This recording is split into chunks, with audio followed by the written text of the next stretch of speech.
dedans ou au dehors, debout sur les remparts, nous sommes résolus de mourir pour l'Afrique et pour toi, Mali. Notre drapeau sera liberté pour l'Afrique et pour toi, Mali. Notre combat sera l'unité.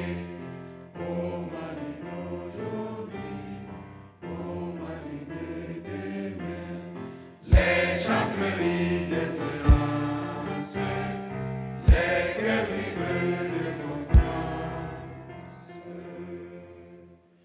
Maliennes, Maliens, mes chers compatriotes, hors du Mali,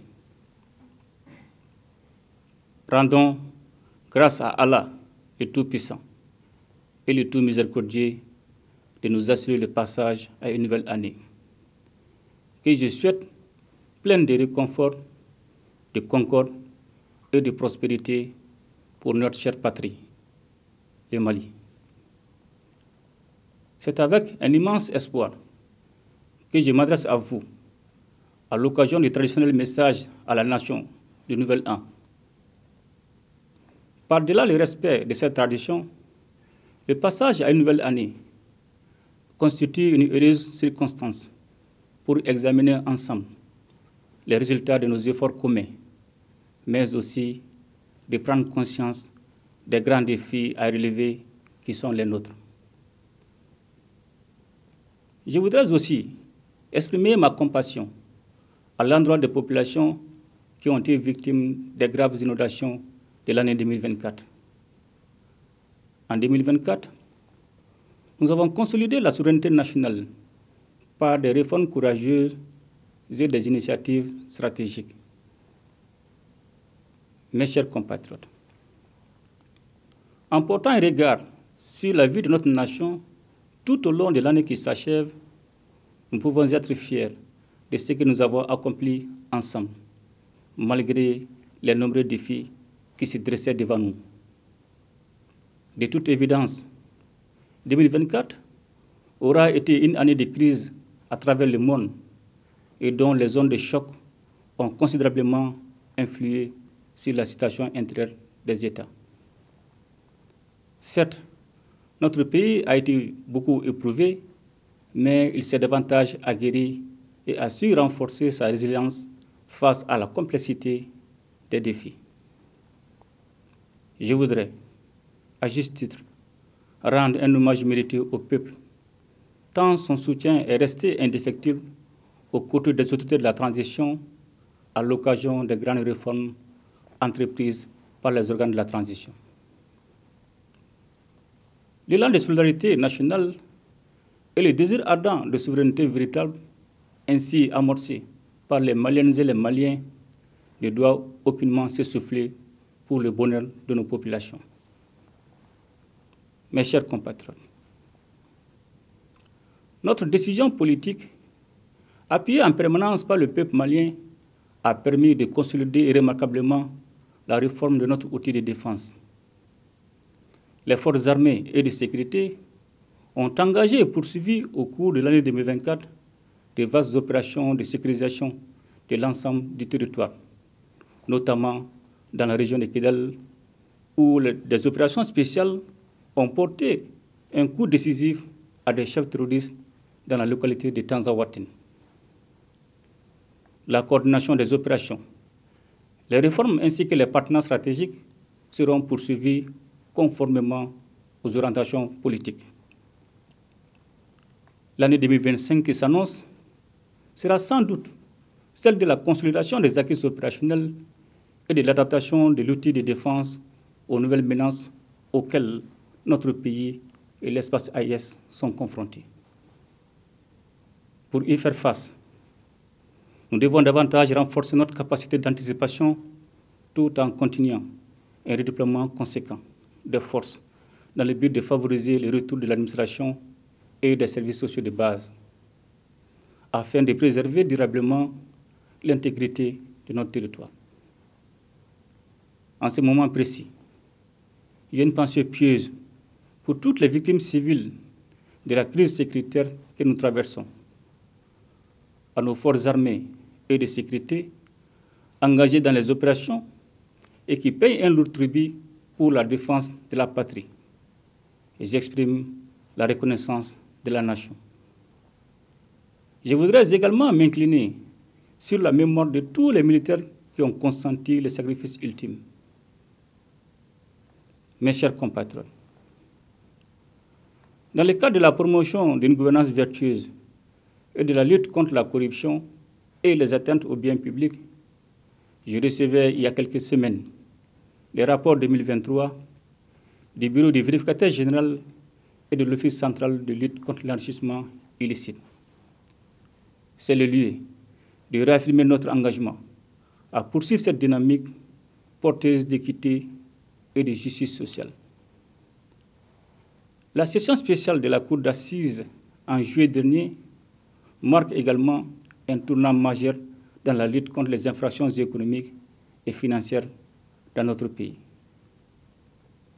Malgré un contexte économique difficile, le gouvernement s'emploie à assurer une gestion efficiente des ressources publiques et à réduire le déficit budgétaire. Dans le même temps, il a pris des mesures fiscales incitatives à l'endroit des opérateurs économiques pour garantir l'approvisionnement correct du pays en denrées de première nécessité à un prix maîtrisé. Le soutien au secteur privé, amorcé par une introduction initiale de 200 milliards de francs CFA et porté par la suite à plus de 346 milliards de francs CFA, joue un rôle déterminant dans la relance économique du pays. Cet appui contribue également de manière significative à la réduction de la dette intérieure, renforçant ainsi la stabilité et la résilience de notre économie. Dans cette optique, le gouvernement a décidé de renforcer la place de l'État dans des secteurs stratégiques comme les télécommunications et les banques, en devenant actionnaire majoritaire de la Sotelma et de la BNDA. Sur un autre plan, la politique de diversification du secteur minier a porté ses premiers fruits avec l'ouverture de la mine de lithium de Goulamina dans la région de Boukouni, qui figure parmi les plus grands jugements de lithium au monde. Dans le cadre de la défense des intérêts du peuple malien, les études menées dans le secteur minier ont permis de réviser l'ensemble des conventions d'établissement. C'est ainsi que les anciennes conventions ont été adaptées aux exigences du Code minier de 2023, ce qui permet d'apporter annuellement une contribution de 1022 milliards de francs CFA, soit un impact additionnel de plus de 585 milliards de francs CFA. Le gouvernement entend conforter cette dynamique afin que le secteur minier soit un véritable pourvoyeur des ressources pour financer le développement de notre pays, selon la vision 2063, dont le lancement a eu lieu cette année. Mes chers compatriotes, notre peuple, à travers le dialogue intermalien, a marqué sa constance, mais surtout sa conviction pour l'avènement d'un Mali nouveau, le Mali Koura, le Mali de nos rêves, où nos valeurs sociétales reprendront tout leur sens au profit de la construction nationale sur fond de souveraineté. Le chantier de Mali Koura, que nous bâtissons courageusement et méthodiquement, s'appuie essentiellement sur notre foi en l'avenir du Mali, avec comme objectif l'émergence d'un Malien de type nouveau, le Mali d'un Koura, un patriote et un bâtisseur. Fort de cette conviction, nous avons lancé en avril 2024 le programme national d'éducation aux valeurs qui vise à renouer avec nos valeurs traditionnelles et à les revitaliser face à la crise multidimensionnelle que traverse notre pays.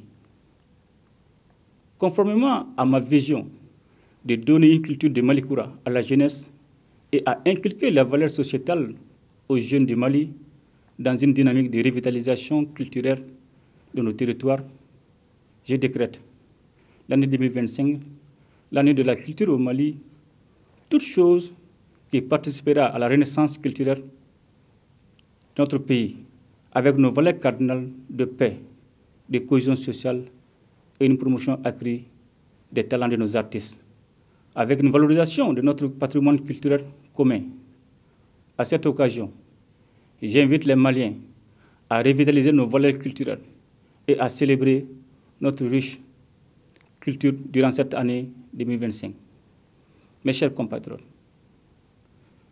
c'est avec beaucoup de peine que je vois nos populations confrontées à la crise énergétique qui dure depuis quelque temps. Les mesures prises pour sa résolution dans le cadre du mix énergétique renforceront sensiblement la fourniture de l'électricité dans notre pays. Le lancement des projets structurants tels les centrales solaires de Sanangourouba, de Safo et de Tchakadougou participent de cette ambition gouvernementale. Suivant mes instructions, le gouvernement intensifie les efforts pour une résolution durable de la crise énergétique. Mes chers compatriotes, nos actions politiques et économiques au plan interne sont soutenues par une diplomatie active qui porte partout la voix du Mali et notre exigence de respect de la dignité et de la souveraineté de l'État. La création de la Confédération des États du Sahel avec le Burkina Faso et le Niger a constitué l'événement majeur dans la sous-région ouest africaine en raison de ses implications politiques et géostratégiques. C'est avec une grande satisfaction que je constate l'évolution positive de notre confédération, l'AES, dont les volets diplomatiques et militaires constituent une lueur d'espoir pour nos peuples. Sur un plan économique, les mécanismes d'harmonisation des procédures douanières et des politiques d'intégration sont en cours pour garantir le développement socio-économique de nos États.